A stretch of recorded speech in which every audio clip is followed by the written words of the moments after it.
भदोही के पूर्व भाजपा विधायक रविन्द्रनाथ त्रिपाठी ने भाजपा के भदोही से पूर्व सांसद रहे रमेश चंद्र बिंद के सपा में शामिल होने को लेकर कहा कि पार्टी के साथ गद्दारी की है।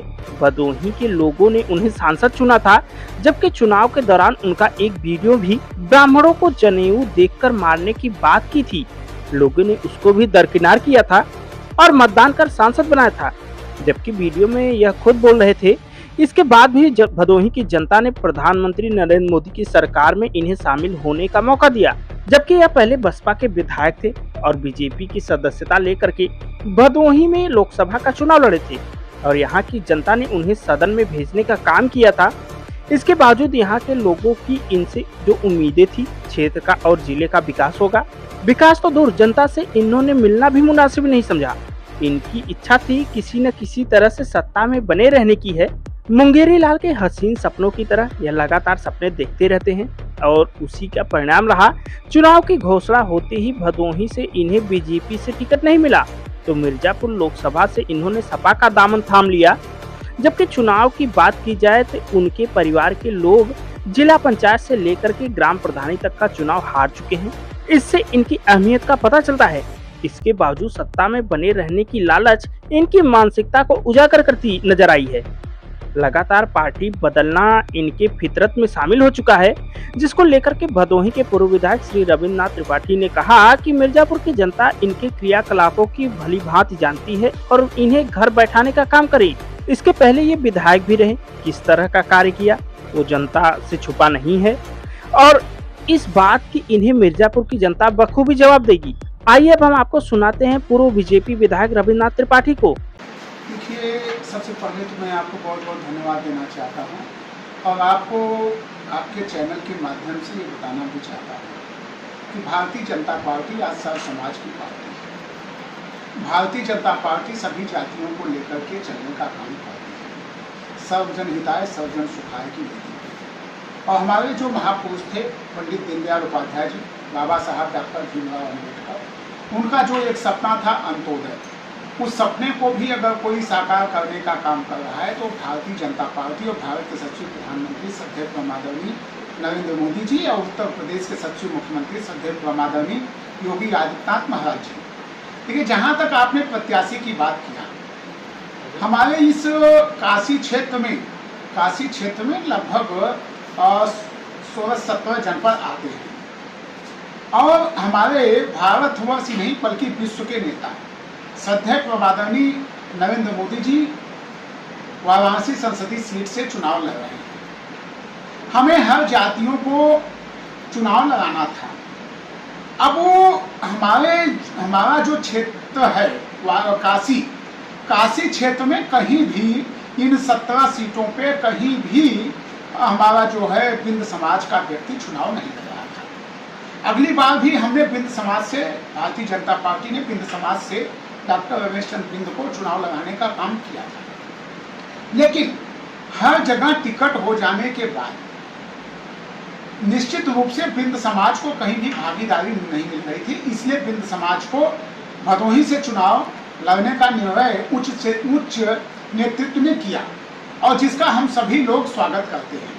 भारतीय जनता पार्टी में देखिए, यह हर आदमी का ये अधिकार होता है, मांगना होता है और जब वो सारे बात विचार विमर्श के बाद कहीं किसी को जब वो प्रत्याशी घोषित किया जाता है, चूंकि हम लोग पहले भी बोलते हैं, आज भी बोलते हैं कि हमारा जो प्रत्याशी होता है वो कमल का फूल होता है।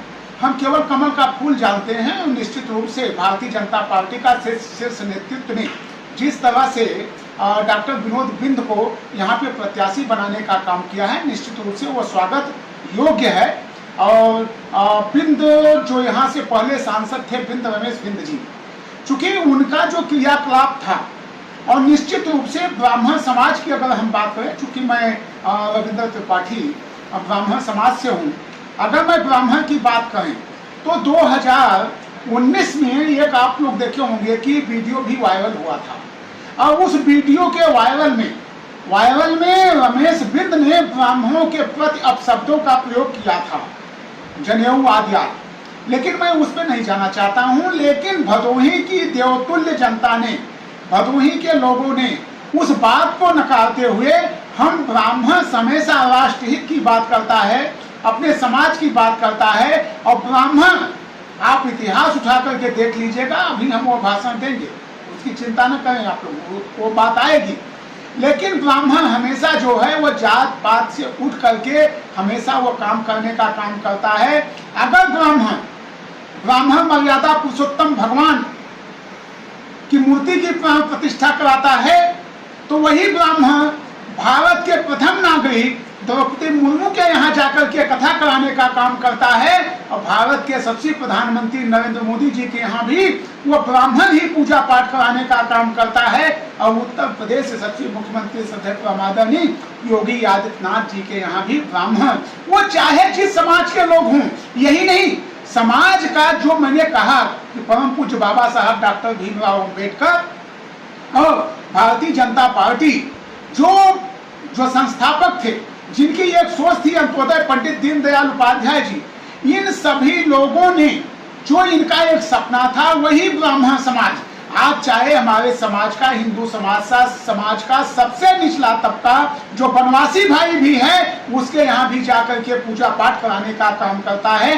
ब्राह्मण हमेशा एक मार्गदर्शक के रूप में काम करता है। और निश्चित रूप से यहाँ पे जो भदोही लोकसभा में ब्राह्मणों की जो छवि है, निश्चित रूप से भारतीय जनता पार्टी, और मैं समझता हूँ कि ब्राह्मण वो एक तरह से पूरा जो है ब्राह्मण भारतीय जनता पार्टी के साथ है, वो राष्ट्र की बात करता है। और सीधे सीधे जहाँ पे मैंने रमेश बिंद के टिकट न मिलने की बात आपने कहा, तो ये कहावत भी है कि जिसकी जैसी करनी वैसी भरनी। अगर निश्चित रूप से कोई अच्छा काम करेगा, मैं तो हमेशा यह कहता हूँ कि बनाने वाला महान होता है, बनने वाला महान नहीं होता है। अगर किसी ने 2 घंटे 4 घंटे कड़ी धूप में पानी बरस रहा है, ठंडी पड़ रही है, वो लाइन में खड़ा होकर के आपको, जो हिंदू समाज में सबसे बड़ा दान अगर माना जाता है तो वो मतदान माना जाता है, वो आपको मतदान देने का काम करता है। और उसके मतों को लेकर के अगर आप कुठाराघात पहुंचाने का काम करते हैं, तो निश्चित रूप से जिस तरह से दूध में मक्खी गिरती है और उसको निकाल करके लोग फेंक देते हैं, वही हर्ष आज डॉक्टर रमेश बिंद जी का हुआ। और निश्चित रूप से जनता की आवाज को हम तो स्वागत करेंगे, अपने शीर्ष नेतृत्व को, कि जनता की आवाज को उन लोगों ने सुना। और आज वही कारण है, ऐसे लोग जिनका कोई अस्तित्व नहीं है, मैं पाछे की भी बात करना चाहता हूं कि लोग, यही रमेश बिंद यहाँ आकर के सांसद बन गए, और वही मिर्जापुर की धरती है, इनकी पत्नी, इनके भाई, इनके चेहरे भाई, सभी लोग जिला पंचायत प्रधानी लगे और सभी चुनावों में पराजय का मुंह देखना पड़ा। लेकिन भदोही की देवतुल्य जनता ने सब कुछ नकारते हुए इनको भारत के सबसे उच्च सदन में भी भेजने का काम किया। अब कहे हैं ना, ये लोग केवल आते हैं और जाते हैं,